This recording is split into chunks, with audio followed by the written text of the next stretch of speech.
I stood hunched over a tablet with blueprints, the beam of my helmet light casting shadows across the rough map of the new section. Above me, I could hear the hollow thuds of David's footsteps. He always stomped his boots like he needed to prove something to every inch of rock. The others joined one by one. Alex, Jeremy, Stephen, Charlie, Michael. They looked at me with respect, but also with unease. This zone here, I traced the area with my finger. The rock density is low. There's shale mixed in, and the cavity might be deeper than it seems. If we start drilling here, it could collapse. Instantly. Paul, are you sure? David stepped in closer, too close as always, practically brushing my shoulder.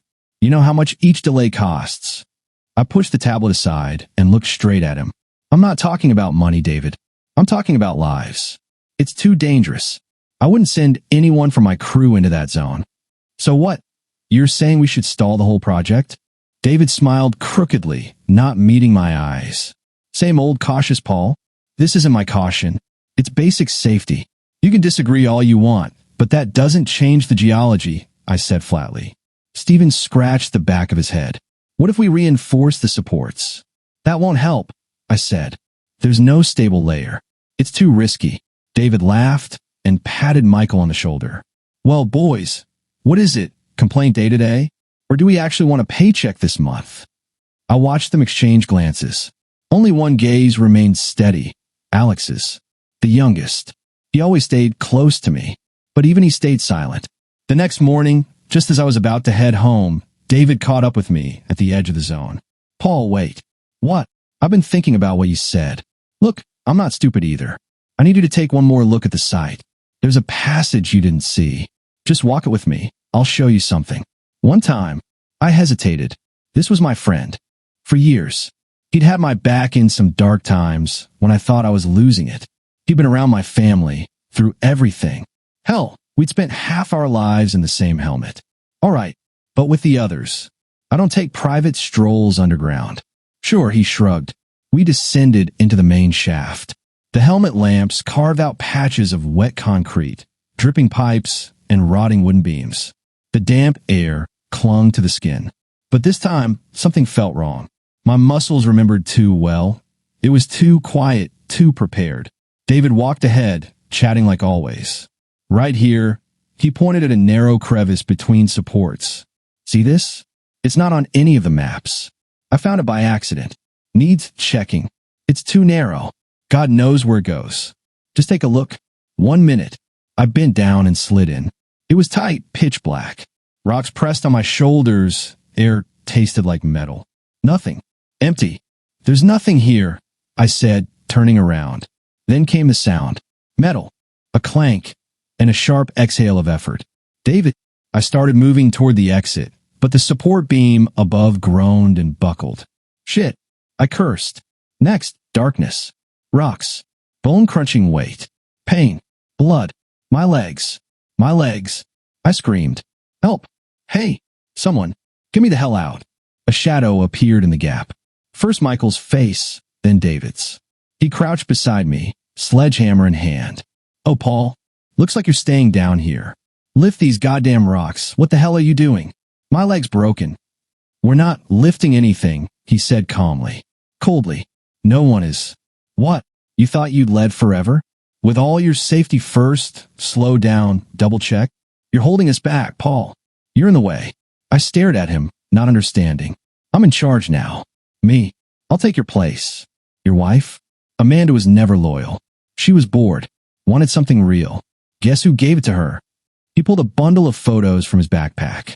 I didn't want to look, but he tossed them onto my chest. I saw her. Head tilted back. His hands on her hips. In our house. You, my voice broke. You bastard, yup. And your daughter? Kate? Sweet girl. Beautiful. I think I'll drop by when she's older. Play a few grown-up games. You wouldn't mind, would you? I mean, you can't really stop me anymore. I roared, tried to lunge at him. The rocks tore my back open. The pain in my legs was beyond words. Michael, Alex, Stephen, are you hearing this? This is betrayal. Sure is, Charlie said. But we got to cut. So it's business. They laughed. Ugly. Smug. You're done, Paul. We're moving on without you. David pulled out a detonator and lit the fuse. Here's your farewell gift. Die knowing everything you built belongs to me now. I thrashed like a caged animal. Couldn't hear anything but the rush of blood and the hissing fuse. You bastards. I swear. They were already walking away. The last thing I heard was the blast. Then black. God damn, I choked on dust, coughing violently, lungs full of grit. Every breath was agony. My eyes stung, and around me, only soot, dust, and choking air. Darkness so thick it felt like the devil himself was squatting in the corner, waiting for me to die. I was alive. I couldn't believe it. I'm alive?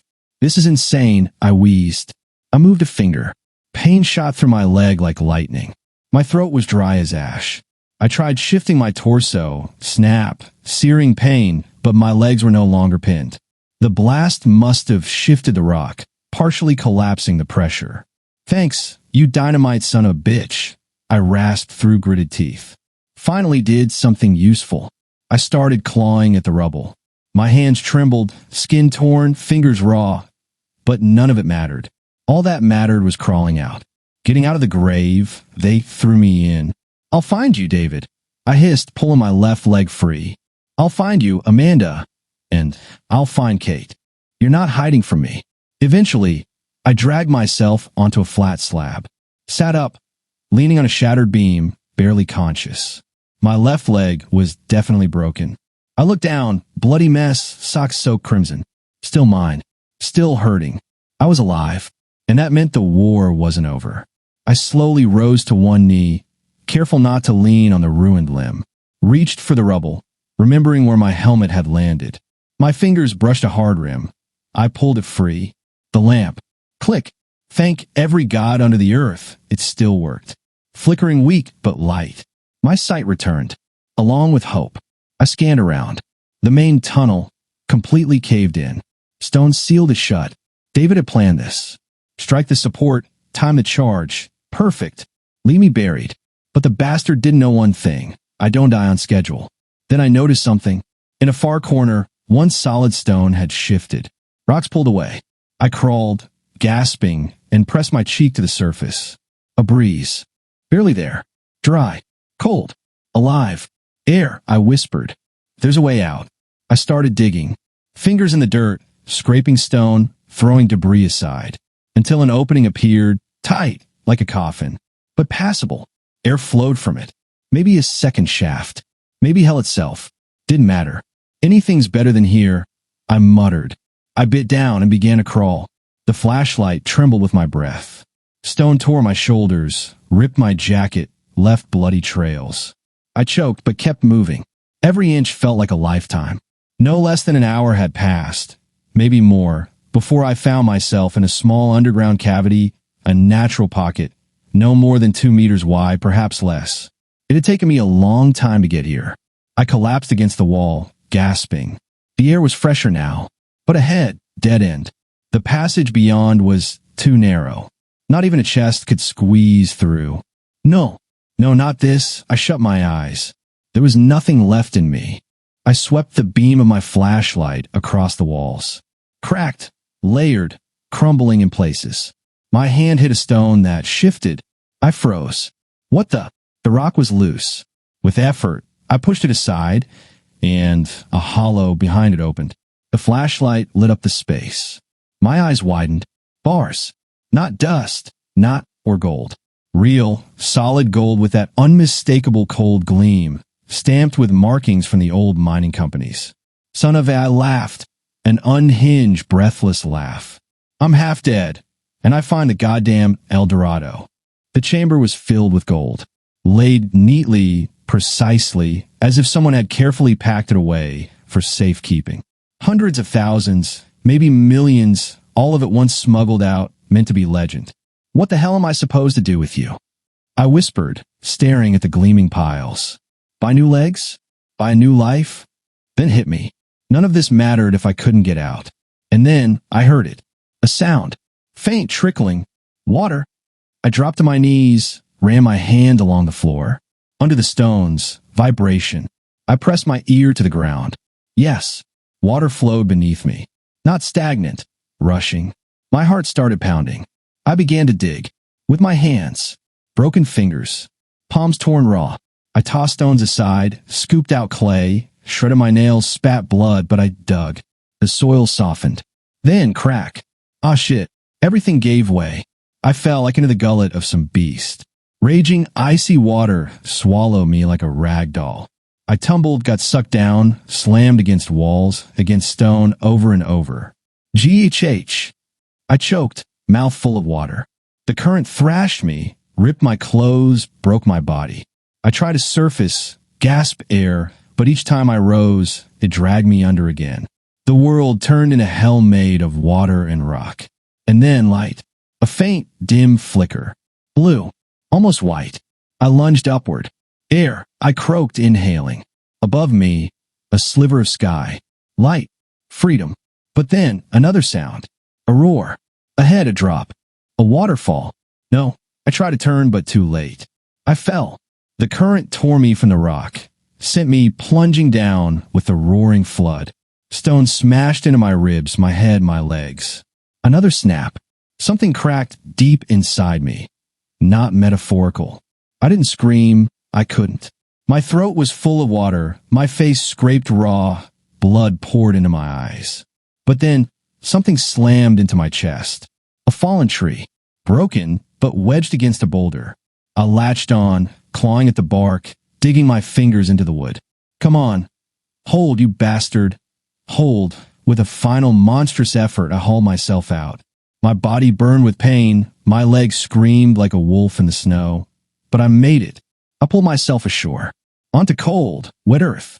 And then, everything went black. The darkness receded again. But not fully. I came to like a man wedged between sleep and death. In that cursed limbo where everything feels like a hallucination. The air was thick, soaked with the scent of smoke, pine resin, and blood. My blood. I tried to move. The reaction was instant. Agony tore through me like a tank rolling over bone. I thrashed on instinct, but my body didn't respond. I collapsed from a cot with a dull thud onto the floor. My face hit dirt. Dust, splinters, dry leaves. Shit, I exhaled. Where am I? Footsteps. Slow, measured. First a shadow. Then a figure. A man. Tall in worn clothes. Face hidden behind a beard. Hair long, like someone who'd long since stopped looking in mirrors. He walked over, crouched beside me without hurry. You're loud as a bear with a bullet in its paw, he said. His voice was low, rough, but real. I barely stitched you together. And here you are, already rolling on the floor. I coughed. Dust kicked up into my throat. Where is this? Somewhere between hell and your last chance, kid, he said, pulling me up with ease like I weighed nothing. He laid me back on the cot. If I hadn't dragged you from under that tree, you'd be feeding the wolves. You saved me. He nodded, took a tin cup of water, and held it to my lips. Drink. Slowly. Don't gulp. It started bleeding from your mouth when I found you. Internal damage. Ribs, nearly all broken. One hand, the fingers were crushed like tissue. Spine, he shook his head. It's bad. Can't feel your legs, can you? No, I forced out. And you might not. Not soon. Maybe never. That depends. On you. Or miracle. Take your pick. I sipped the water. Cold. Alive. Who are you? I whispered. He was quiet for a moment. Would a name mean anything? I nodded. All right. I'm George. George Hensley. Used to be someone. Now I'm no one. The name felt vaguely familiar. No, it wasn't the name. It was his presence. The look in his eyes. That was the gaze of a man who'd looked death in the eye and spoken to it on a first-name basis. You military? He scoffed. That's what we called ourselves. I was part of a special unit. The kind that teaches you to kill in 6 seconds without noise. Where mistakes didn't go in reports, they went in body bags. Cleaner squad. I rasped. His eyes froze for a moment. You were one of them too. Just younger. I nodded silently. Shit. He ran a hand down his face. Saw your tattoo, and it all clicked. I glanced sideways at my left arm, memories rushing in. The old, faded ink, but still sharp. Crossed daggers, and the number 17 beneath the skull. George stared quietly for a second, then let out a low whistle. You're not the kind who just lies down and dies, Paul. Sorry, I peeked at your dog tag. First thought was, bury him, probably a spy. Then I saw the ink, and I knew. You didn't just survive. You're a stubborn bastard. One of us. And you? I asked. I walked away. You know, when you've got too many faces stuck in your head, faces you erased, and they come back in your dreams, you start looking for the woods, for silence, and quiet. So here I am. Been here a while. I close my eyes. I have a daughter, I said. She's 16, and they want her. That bastard. He fucked my wife, betrayed me, sold everything I built. You don't owe me your story, he said hoarsely. I know who you are, and I know what you're about to do. Pain won't stop you. Broken bones won't stop you. Hell itself won't stop you. You're going all the way. If I can walk. He nodded. Then let's begin. Months blurred into one. The first days were nothing but pain. I couldn't move a finger, couldn't summon a single thought. He fed me, gave me water, changed my dressings. Every day, he cleaned out the pus, brewed herbal concoctions. Then came the real work. Move your toes, Paul. I can't move them. I tried. Every day. Sleepless nights, curses, screams. Sometimes I'd fall asleep yelling, fuck, and wake up saying the same. He never coddled me, kicked my legs, smacked my back whenever I started whining. You've got a choice. Die here, or get back up. I kept choosing the second. Again and again. One morning, I woke up and felt it. A toe. Left foot. The big one. It twitched. George. I screamed. It moved. Shit, it moved. He came over, looked, and smiled for the first time. There it is, Paul. That's where it starts. Over time, I crawled. Then I stood on my hands, leaning on strapped-up branches like makeshift crutches. Then I took steps. Fell. Broke a toe again. But I kept going. He pushed me every single day. One more. Step. I'm gonna break. So what? Grow a new leg. Step, you bastard. I'd start again. He made me crutches. Tied sharp sticks to my boots to force the muscles to work harder. Splints. Sandbags on my arms. Push-ups with screams. Pain and blood. Day after day, I knew I was getting stronger. I knew I was coming back. And then one day, I stood by the fire. I stood on my own. Upright. No crutches. Well, fuck me, I muttered. Let's see who gets who now. George walked up, placed a hand on my shoulder. You're ready. I looked at him. Worn out, gray, covered in dirt. But his eyes had life again. Come with me, George. I've got money. People. I'm getting it all back. We can start something. Or get you a real house. Warmth. Community. He shook his head. No, Paul. I've already found my place. You're just heading to yours. The place where you're needed isn't here. Mine is. I wanted to argue, but he pulled out a piece of birch bark. A map. Simple, clear. How to reach the main road. Follow this. 3 days from now, you'll hit the old highway. There, you'll find the world, or what's left of it. I took the map, gripped George's hand. Thank you, brother. No need. Just finish what you started. And come back. When it's done, maybe then I'll find peace too. I nodded and stepped into the forest. Toward vengeance. I walked out of the woods barely alive. Not a man, but a scorched shell of who I once was. My back screamed like I'd been whipped for a week, and my legs obeyed only when they felt like it. But I walked. I made it. I was back. The first buildings peeked through the trees. Old sheds buried in rust. Then the houses. The mining town, forgotten by God and everyone else. But once my fortress. Now, hollow. I knew where to start. The house. My house. The fence sagged, swallowed by earth. Windows boarded up. The door cracked open like the mouth of a corpse. I pushed it, creaked like a dead man's whisper. Inside, ruin. Furniture overturned, dust thick as wool. Cobwebs drooped from the chandelier like death's curtains. I took one step, then another, and then, crunch. A broken frame on the floor. I crouched down. A photograph. Me and Kate. Summer. We were laughing. I was tossing her in the air, and she reached for me with those trusting eyes, like she always knew I'd catch her. I couldn't hold it back. Tears slid down my face. Slowly, silently, everything inside me cracked. I'm coming back for you, baby, I whispered. I promise. I tucked the photo into my pocket, stood up though my knees shook, looked around. The floor creaked, but I knew where to go. The basement. Beneath the concrete floor was my retirement plan. I went down. Half-light. Dry. The walls, familiar to the last nail. Corners. Wiring. Everything in place. Just as I'd left it. I took the rusty sledgehammer off the wall. Miss me? It said nothing. I missed you too. And I started swinging. First, lightly. Then, furiously. Concrete flew. The clang of steel against stone drowned out my pulse. Finally, a click. Rebar snapped. I shoved the slab aside. Underneath, a wooden crate. The lock had rotted. I kicked it open. Mine.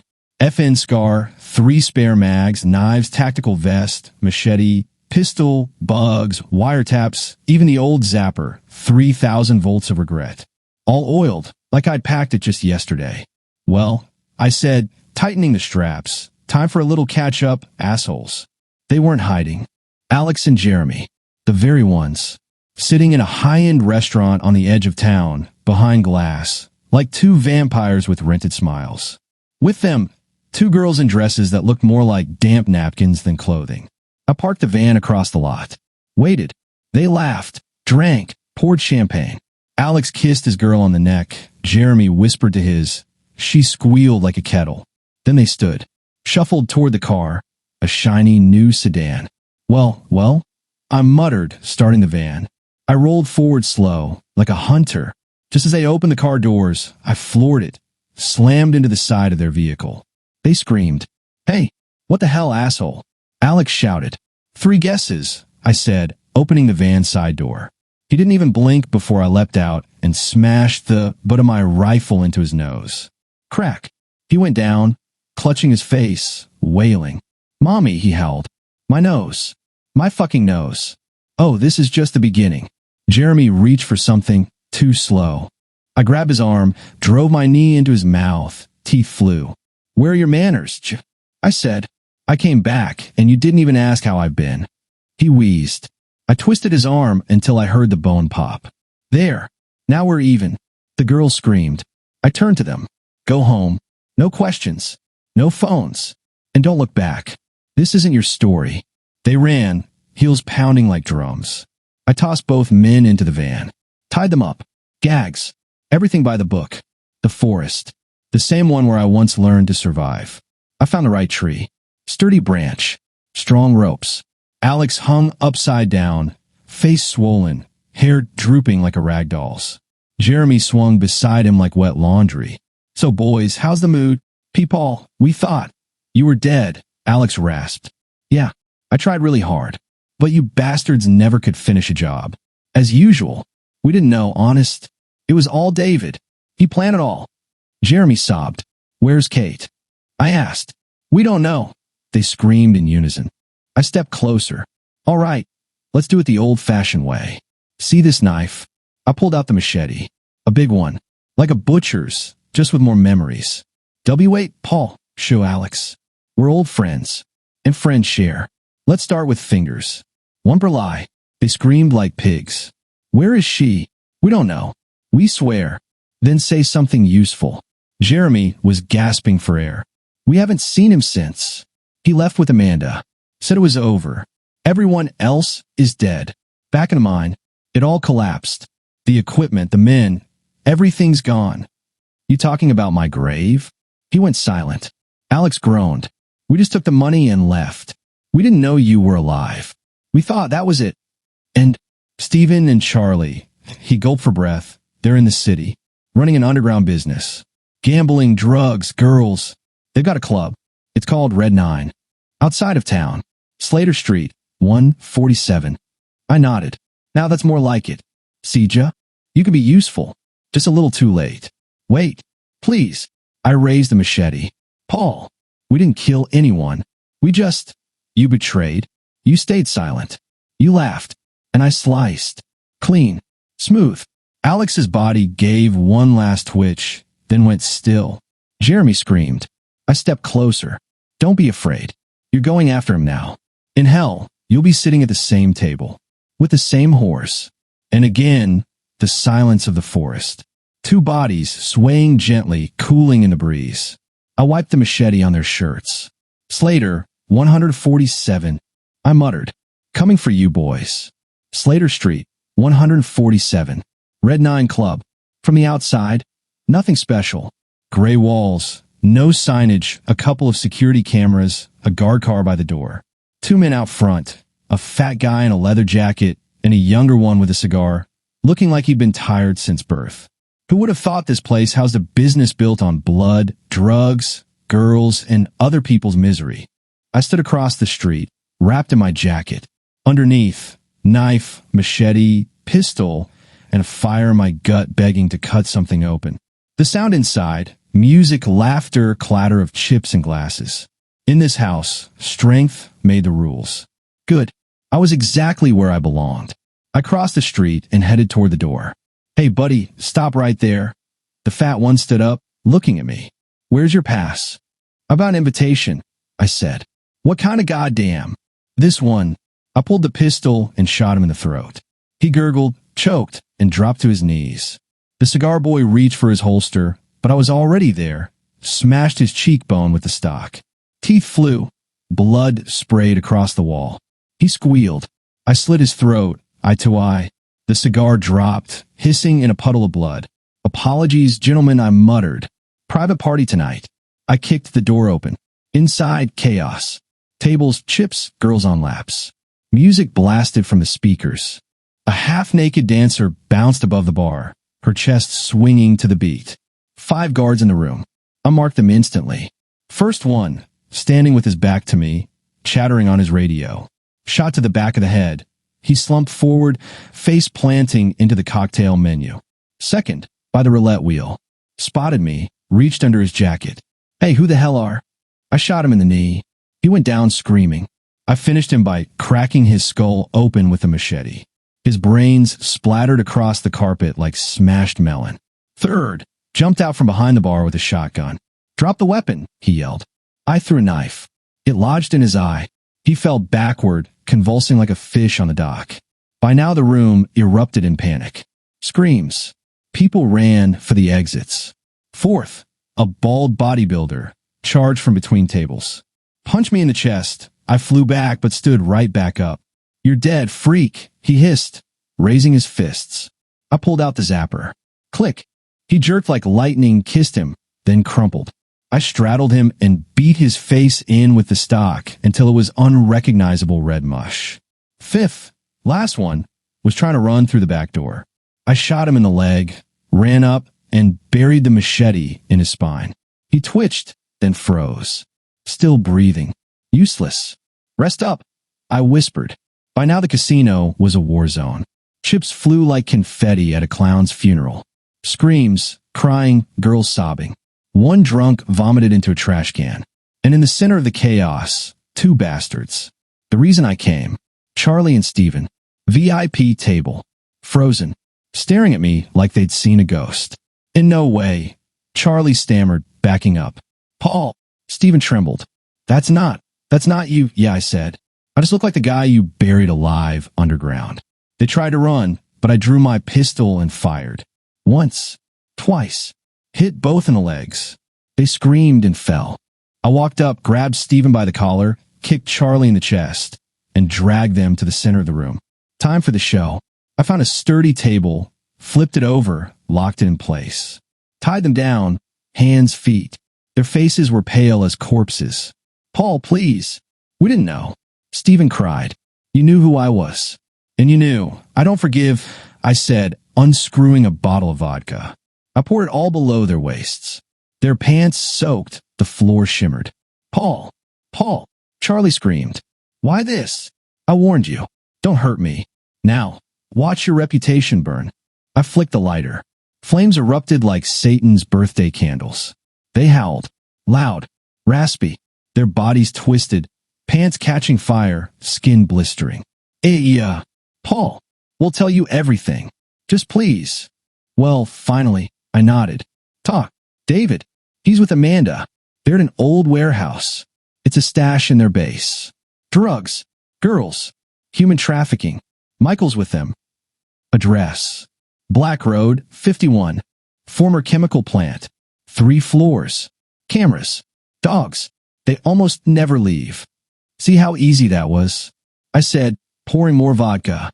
No, no, Paul, no. I walked over to the bar, picked up 2 ice picks, big, sharp like steaks. So, I said, looking at them, one last toast. Please, have mercy, no, I said. I drove the picks into their mouths, through the jaw, into the table. A sickening crunch, groans, then silence. The flames roared higher. The casino became a crematorium. I walked out, calm, like I just paid my tab and left a generous tip. I had the address.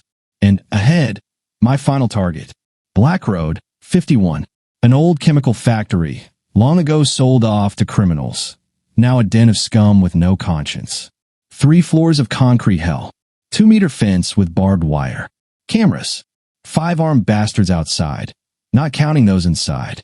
Dogs. Floodlights. Everything you'd expect from people terrified of justice. I watched from behind a ridge, peering through the scope. 5 guards. 1 smoking at the gate, another pacing along the fence, a 3rd standing by the truck, and 2 more by the staircase leading to the 2nd floor. All clear. Their positions cycled every 2 minutes. Standard. Too standard for their own good.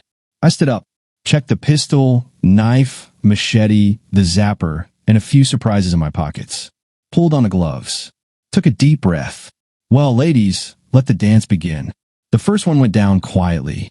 The smoker, his exposed neck was an open invitation. I crept up, slipped the wire loop around him, yanked snap. Vertebrae crushed. The cigarette fell to the ground, hissing out in silence.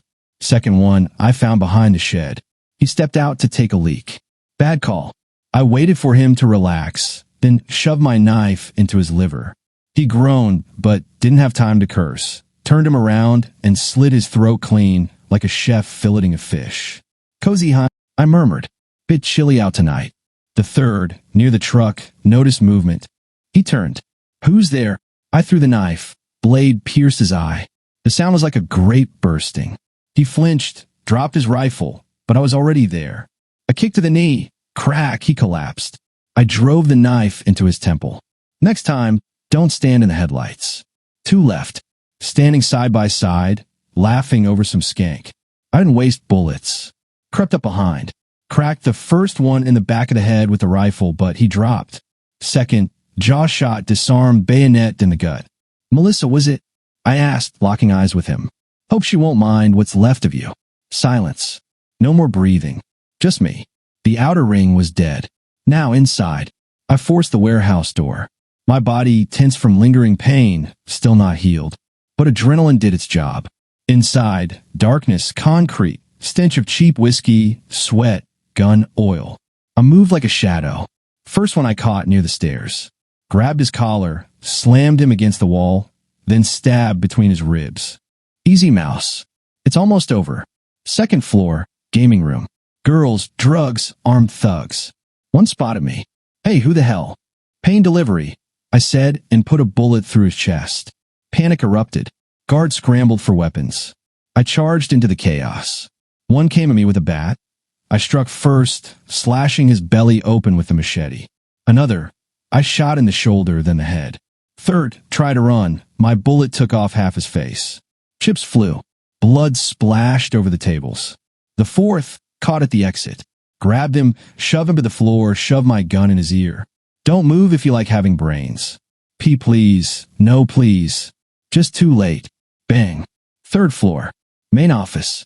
Time to meet another bastard. An old friend. One of the last. The door was ajar. A shot rang out from inside, ricocheted off the doorframe. Paul, that you? I heard his voice. Yeah. Hi, Mike. He fired like a lunatic, but I was already to the side. He missed. I lunged, knocked him down. He clawed up, squealing like a school kid. Where's David? I growled. Wait. Let's talk. Paul, I've known you for 20 years. Exactly. That's why I won't forgive you. I plunged the machete into his gut. Slowly, deeply. He screamed, eyes bulging. Where is he, Mike? Upstairs. On the roof. Thanks.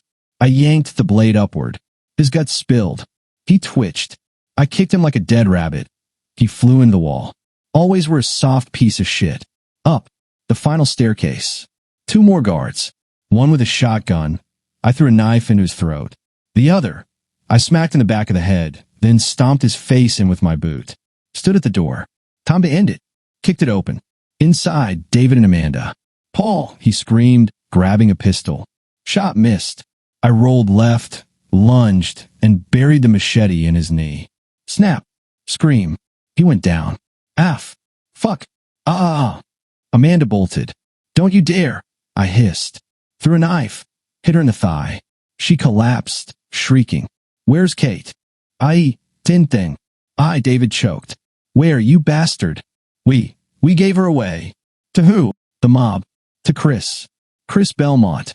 The name hit like spit in filth. Chris Belmont, cartel boss. Arms, humans, drugs. An old bastard with a priest's face and a butcher's soul. For debt. As a sign of trust. They wanted a token, and you chose my daughter? She ran, but they caught her. A week ago, at the cartel's mountain base, where they train obedience. I turned to Amanda. "You gave away your own daughter?" Paul. I was scared. David said, "Shut up," I said. Her eyes filled with tears. But I no longer saw a wife, just a traitor. I turned back. David, limping, crawled toward crate. "Grenades. I'll take you with me." He screamed, grabbed one, pulled the pin. I smiled. "I was hoping you'd try that." I hurled the machete. His arm flew off. With the grenade. Straight into the box. Boom. The walls shook. Flesh, bone, brains everywhere. I just turned away and walked off. To save my daughter.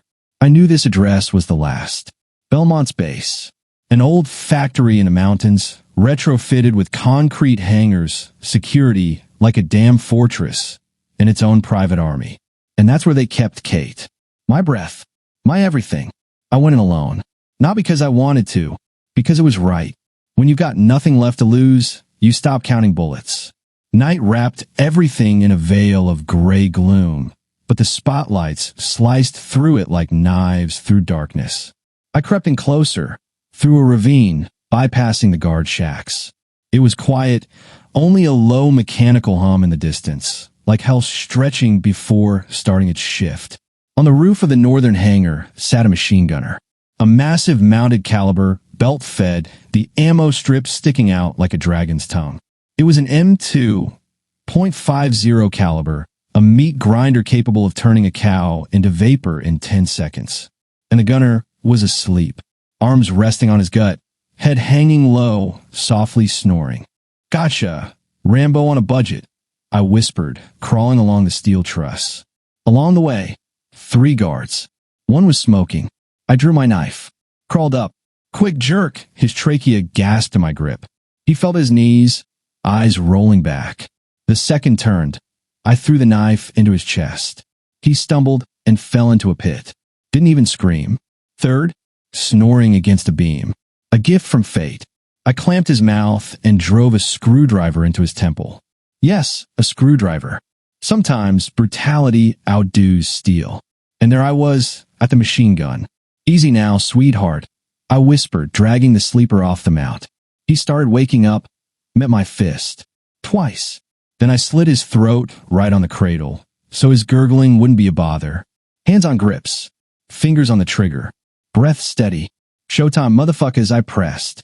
At first, it sounded like thunder out of nowhere. Then storm.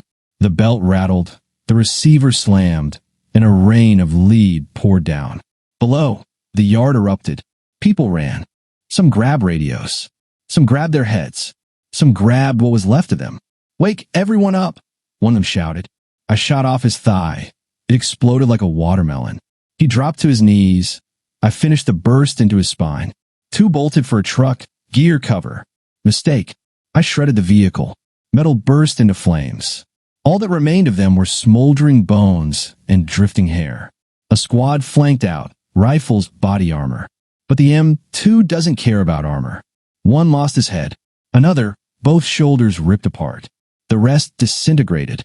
"Who wants a souvenir?" I chuckled. "No pushing. There's enough for everyone." They scattered. Some hid behind crates, but the bullets pierced metal, concrete, flesh. Ground beef. A proper butcher's parade. Blood on glass, muscle shreds on walls, and I kept pressing the trigger until the belt ran dry. Then silence. I stood. The M2 smoldered, reeking of gunpowder. Beneath me, 20, 30 corpses. Not one of them moved. Well, Belmont, you coming out to greet me? Or did you all shit yourselves already? Interior sweep began without warning. I cracked open the side door of the hangar and shot the first guard in the gut. He dropped like a sack, never made a sound.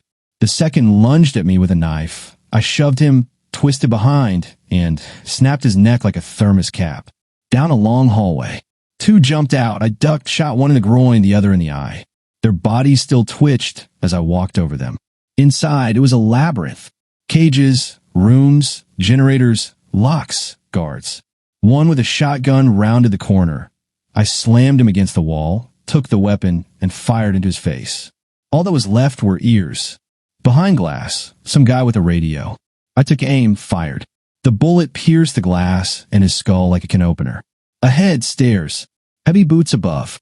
He's in the building. He's here. They descended, 6 of them. I lobbed a grenade. One scream. Another shriek. Then, chunks on walls. The rest I finished with a blade. Leaps, gut stabs, throat slits. Then, just crunching in silence.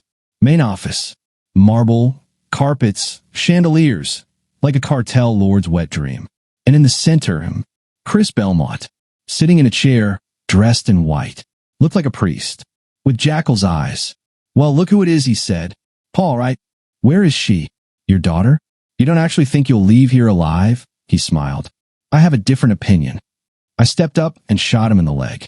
He screamed and collapsed. Now talk, scum. I found a steel rod, snapped a piece off, and drove it between his ribs. AR, where's Kate? I won't tell. I pulled out my knife, sliced off his earlobe. The bit landed on the carpet. And now, second block, basement, room 12. I swear. Thanks for your cooperation.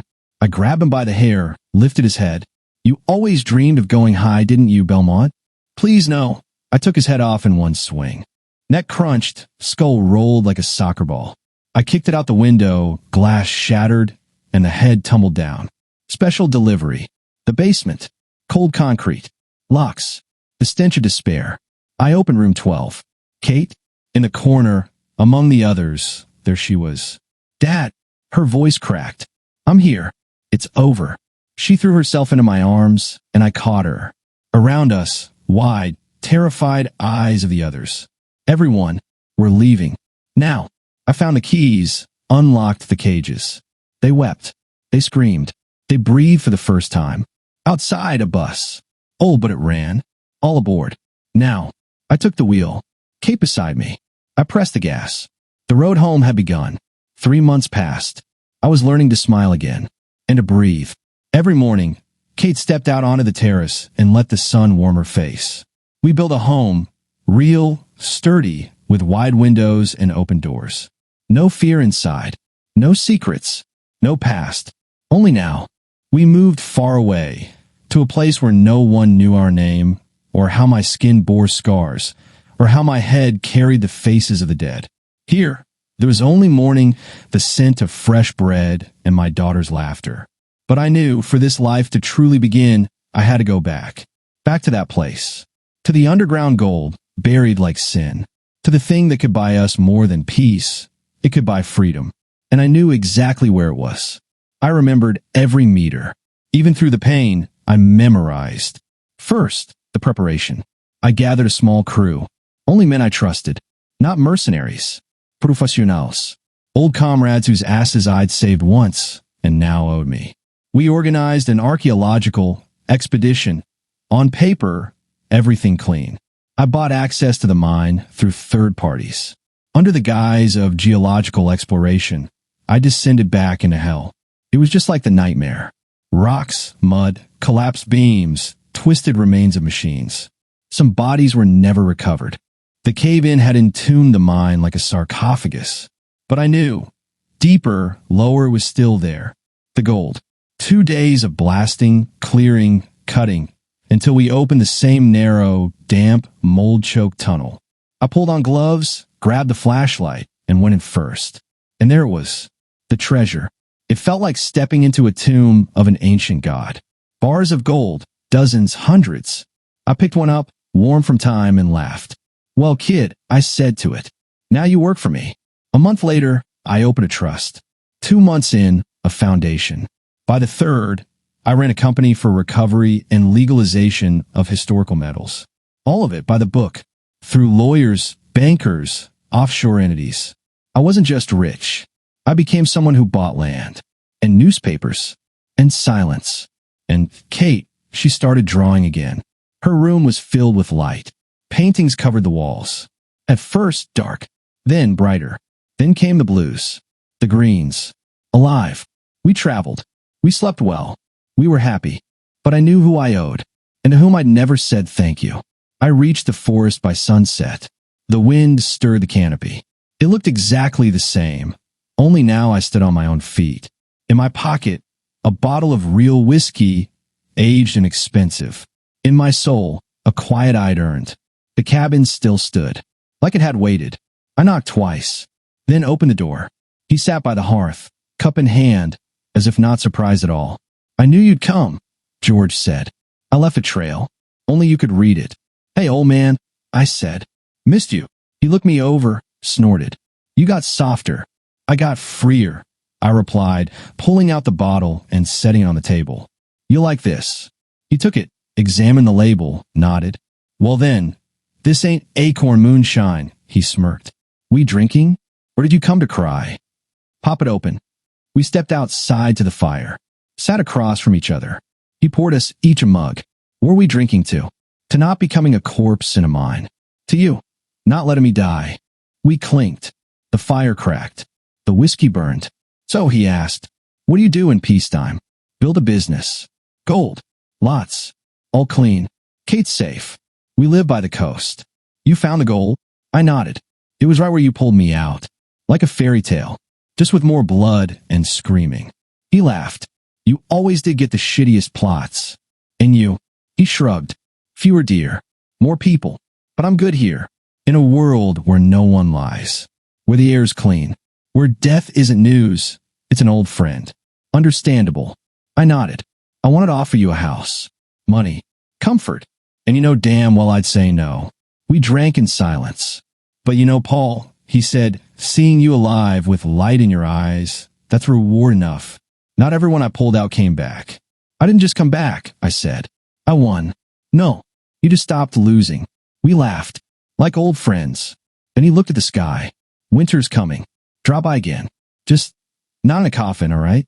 "I promise," I said. "I bring whiskey now, not bad news." The fire crackled. The forest whispered. The world fell quiet. And, maybe for the first time in years, I felt home.